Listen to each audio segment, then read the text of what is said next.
Hi, acromegaly. With acromegaly, please know the diagnostic algorithm. Okay, go to up to date, they will give you that. So obviously, acromegaly is a clinical syndrome from excessive secretion of growth hormone. And the mean age for diagnosis for this condition is 40 to 45 years. Um, Physiological production and regulation of GH. So obviously from the hypothalamus, you have your growth hormone releasing hormone going to the anterior pituitary, and then your somatotropes from there will then produce growth hormone, which will then go via the liver, and then you end up with IGF-1 towards your bones and the muscle growth, right? So growth hormone either directly or indirectly affects almost every tissue in the body, especially skeletal and chondrocytes. With this one, with acromegaly, think about the somatic mutations in the genus 1 gene. Also the role of IGF-1 in the AKT signaling pathway.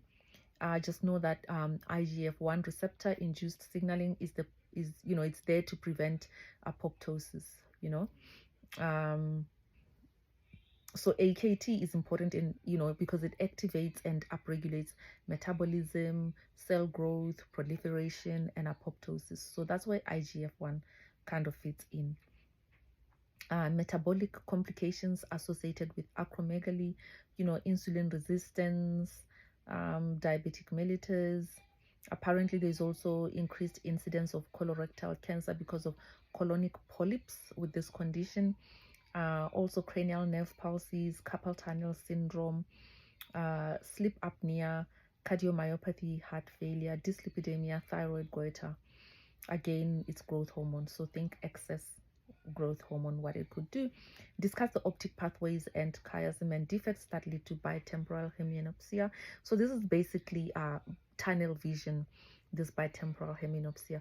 So again, this is due to midline chiasmal lesions compressing on the optic chiasm. In terms of the lab tests you'd perform, here you always go with IGF-1 first. Don't say growth hormone, IGF-1, and then MRI. Why does provocative testing with TRH cause a paradoxic rise in growth hormone in patients with acromegaly? Thyroid hormone exerts a permissive effect upon anabolic and metabolic effects of growth hormone and increased pituitary synthesis of this protein hormone. First line treatment of acromegaly. If you've watched the prolactinemia video before, you know that we said the first line for hyperprolactinemia is actually to shrink the tumor, so we don't rush for surgery. We use a dopamine agonist first. But for acromegaly, the first line of treatment is surgery. Okay. Okay, another tidbit. Genus provides instructions for making one component, the stimulatory alpha subunit of the protein complex of like the G protein. So the genus is important for that. In case you're wondering why we keep talking about the genus, which is GNAS, one gene, it's been implicated in this acromegaly. So the treatment, we've said that the first line for acromegaly is surgery. What happens if a patient can't have surgery? If a patient can't have surgery, the alternative would be a somatostatin analog, obviously, to block the effect of the growth hormone, to stop that. And again,